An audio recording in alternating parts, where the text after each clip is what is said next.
Vous écoutez Boostez-vous, le podcast dédié au coaching mindset au féminin.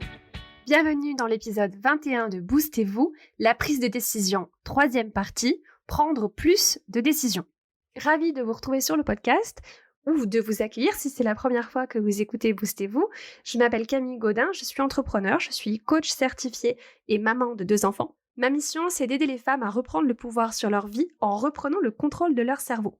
J'accompagne les femmes qui veulent se sentir épanouies, en confiance, en s'investissant dans une vie professionnelle qui les passionne, tout en faisant de leur vie personnelle une priorité. Mon message, c'est qu'on peut faire les deux. Et je suis convaincue que l'investissement le plus important que nous devons faire pour y arriver, c'est notre développement personnel, c'est notre mindset. En tant que coach, je suis là pour partager des outils, des conseils simples, concrets, pour comprendre ce qui se passe dans nos cerveaux de femmes actives. Mon objectif est que chaque femme puisse se construire une vie qui lui ressemble, une vie dans laquelle elle se sente bien.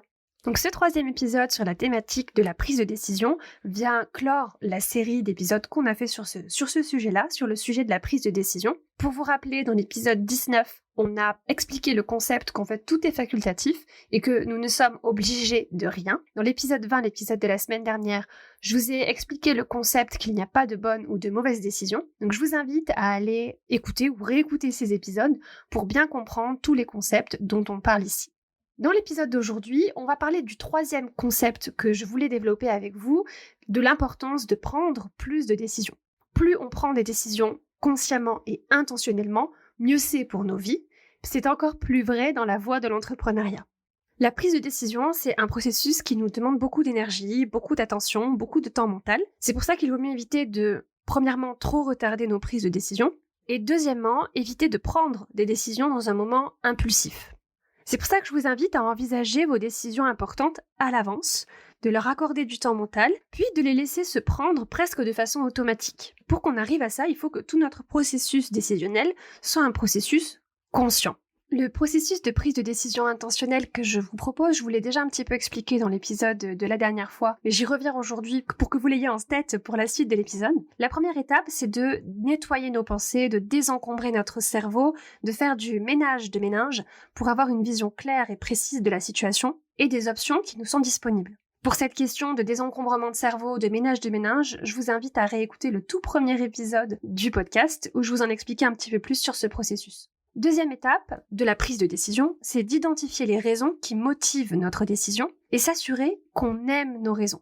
Puis prendre une décision en fonction de ce qu'on ressent, c'est-à-dire de faire un petit check, un petit point sur nos émotions et s'assurer que nous ne sommes pas en train de prendre une décision dans le but de changer ce qu'on ressent, dans le but de chercher un soulagement par exemple. C'est-à-dire que c'est important de d'abord changer nos émotions à propos de la décision via un travail sur nos pensées, puis prendre la décision. C'est toujours intéressant de se poser la question de l'amour, de se dire « et si l'amour pouvait être le bon carburant émotionnel pour ma prise de décision ?» Et là, je parle du véritable amour, l'amour vis-à-vis de vous-même, vis-à-vis de votre intégrité, de votre volonté de vivre une vie honnête et authentique, l'amour pour les autres et pour tous ceux qui seraient impliqués plus ou moins directement par votre décision. Donc voilà pour ce petit récapitulatif du processus de prise de décision intentionnelle que je vous propose. L'un des principaux problèmes que nous sommes très nombreux à rencontrer, c'est toutes les prises de décision inconscientes et automatiques qu'on fait au quotidien et qu'on fait de façon générale dans nos vies. Ce sont toutes les décisions que notre cerveau prend pour nous, encore et encore, de façon continue, tous les jours. Ce sont toutes ces décisions répétées qui se produisent finalement presque contre notre volonté. Et souvent, ces décisions sont adéquates et nous servent, mais c'est possible aussi que parfois on soit dans des schémas négatifs dont on n'a pas conscience, et surtout dont on n'a pas conscience qu'ils sont optionnels, qu'ils sont facultatifs.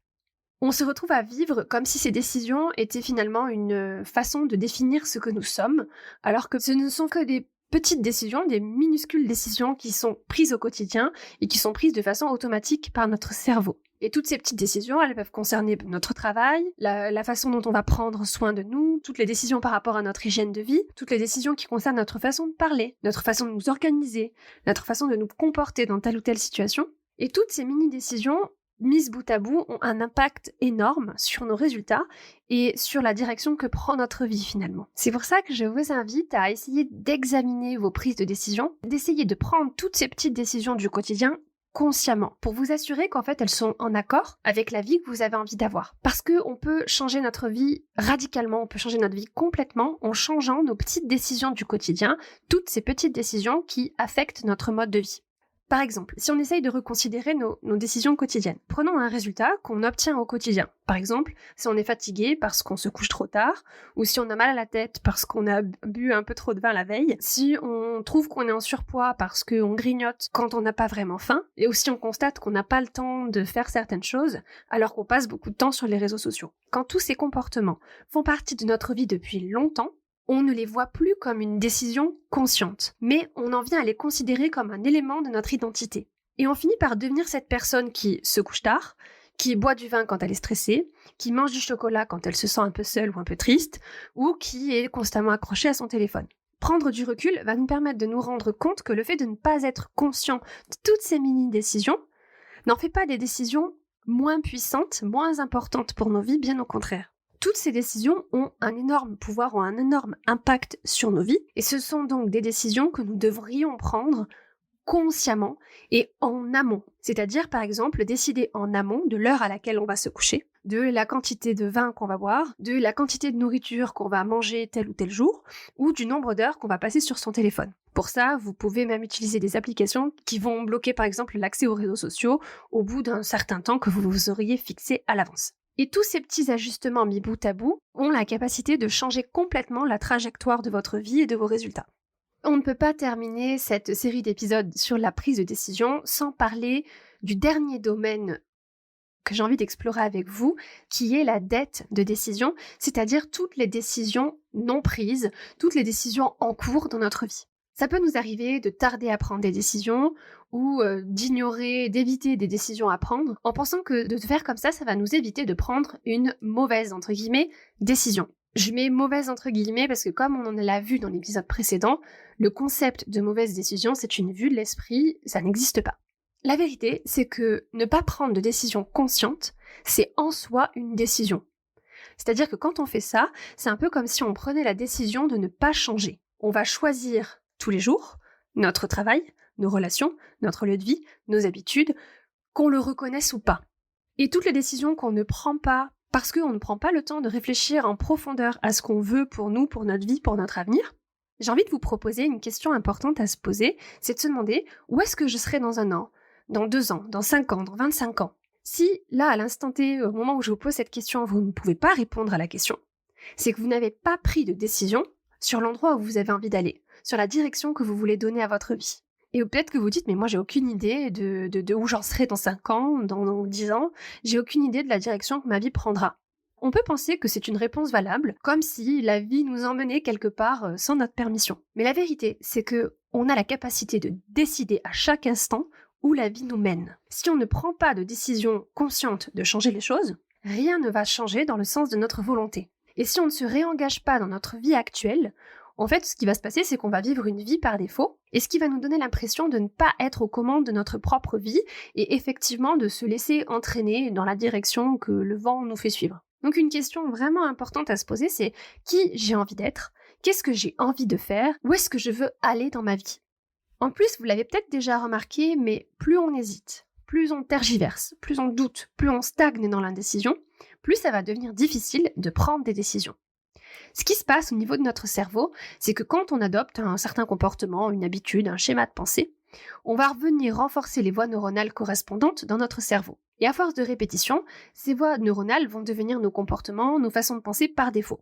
Donc plus on doute, plus on renforce notre indécision dans tous les domaines de notre vie. Et à l'inverse, plus on décide, plus on renforce notre capacité à décider. C'est pour ça que je vous invite à tester un petit jeu, à commencer par vous forcer à décider rapidement pour les petites décisions du quotidien. Comment je m'habille, qu'est-ce qu'on mange ce soir, quel film on regarde sur Netflix, quel dessert je prends au resto, est-ce que je prends le vélo ou le tram pour aller au travail. Toutes ces petites décisions, je dis petites dans le sens où elles n'auront pas un impact très important sur votre vie, je vous invite à essayer de les prendre rapidement. Dites-vous cette petite phrase, 1, 2, 3, je décide. J'ai testé cette technique et j'ai moi-même été assez bluffée de l'impact que ça a eu sur ma vie et sur mon business. Je sens vraiment que j'ai renforcé ma faculté à prendre des décisions. Alors, j'ai commencé par les petites décisions, puis j'ai senti que j'étais capable d'exercer ce pouvoir de décision sur des décisions plus importantes. Par exemple, au moment où j'enregistre cet épisode, je suis en train de préparer le lancement d'un accompagnement de groupe sur la thématique du business, et un projet comme celui-ci implique une tonne de décisions. Les dates du lancement, le contenu du programme, le nom du programme, la durée, le format, le sujet, tous les aspects techniques, le marketing, la promotion, etc., etc. Et je me suis forcée à prendre des décisions rapidement, et j'ai senti que plus je décidais, plus j'étais capable de décider rapidement, sans tergiversation et sans remise en question des décisions prises. D'ailleurs, si vous êtes intéressé par ce programme business, qui va donc s'appeler Power Business Club, l'objectif de ce programme, ce sera vraiment d'aider les femmes entrepreneurs à reprendre les commandes de leur business. Que vous ayez un projet de reconversion ou que vous soyez une entrepreneur plus avancée mais qui n'a pas le business de ses rêves, soit en termes de chiffre d'affaires, soit en termes de temps passé à bosser dans son business. Si ça vous intéresse, le lancement du programme dans sa version bêta-test aura lieu ce mois de décembre 2022. Donc n'hésitez pas à me contacter, vous pouvez m'envoyer un petit message directement sur mes réseaux sociaux, plus particulièrement sur Instagram. Mon compte c'est boost.et.vous, ou vous pouvez aussi m'envoyer un mail. Je vous mettrai tous les liens pour me contacter en description de cet épisode. Et si vous écoutez l'épisode à un autre moment qu'au moment de sa sortie, vous pouvez vous inscrire à la newsletter du podcast, à la newsletter de Boostez-vous, pour être informé des dates d'ouverture, des inscriptions pour les prochaines sessions du club. Comme on en a parlé au tout début de l'épisode, décider, c'est un processus cognitif qui nous demande beaucoup de ressources, énergétiques, émotionnelles, intellectuelles, cognitives, etc. Si vous avez une décision à prendre, mais que vous sentez que vous ne disposez pas de toutes ces ressources ou que vous manquez d'informations pour prendre votre décision, une technique que j'utilise et que je propose à mes clientes qui se trouvent dans ce genre de situation, c'est de décider du moment où elles vont prendre leur décision. Par exemple, vous avez envie de changer de carrière, de vous reconvertir, mais soit vous n'avez pas les ressources pour décider. Par exemple, si vous êtes dans une situation de burn-out ou d'épuisement professionnel, vous n'avez peut-être pas toutes les ressources émotionnelles et cognitives pour prendre cette décision consciemment. Ou peut-être qu'il vous manque des informations, vous ne savez pas encore tout à fait ce que vous voulez faire. Ou alors la situation d'un de vos proches va peut-être changer et pourrait impacter votre décision. Une mutation d'un conjoint par exemple, ou la situation scolaire d'un enfant, etc. Bref, vous êtes dans une situation émotionnelle, psychologique et ou circonstancielle qui fait que vous ne vous sentez pas en mesure de prendre votre décision. Mais pourtant, cette décision, elle vous pèse, cette décision non prise vous pèse, vous y accordez beaucoup de temps mental et ça vous crée beaucoup de charge mentale et beaucoup de fatigue décisionnelle. La technique que je vous propose de tester, c'est de décider maintenant du moment où vous allez prendre votre décision. Par exemple, vous pouvez vous dire, ok, cette décision, je la prendrai dans 1 mois, dans 3 mois, dans 6 mois, dans 1 an. Et donc, dans l'instant, vous allez décider du moment de votre prise de votre décision. Donc, vous allez sortir de cette espèce de spirale de l'indécision. Vous allez fixer une date pour votre prise de décision.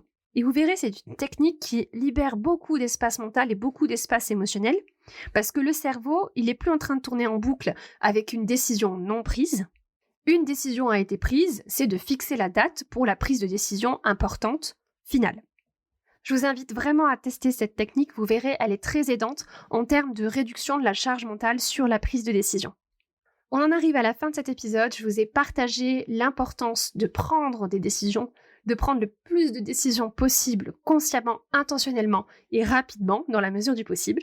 Je vous rappelle le lancement en bêta-test de mon accompagnement de groupe qui s'appelle le Power Business Club. Si vous êtes intéressé, vous pouvez me contacter sur Instagram ou m'envoyer un petit mail et je vous tiendrai au courant des étapes du lancement et du processus pour vous inscrire. Le podcast va faire une petite pause pour les fêtes.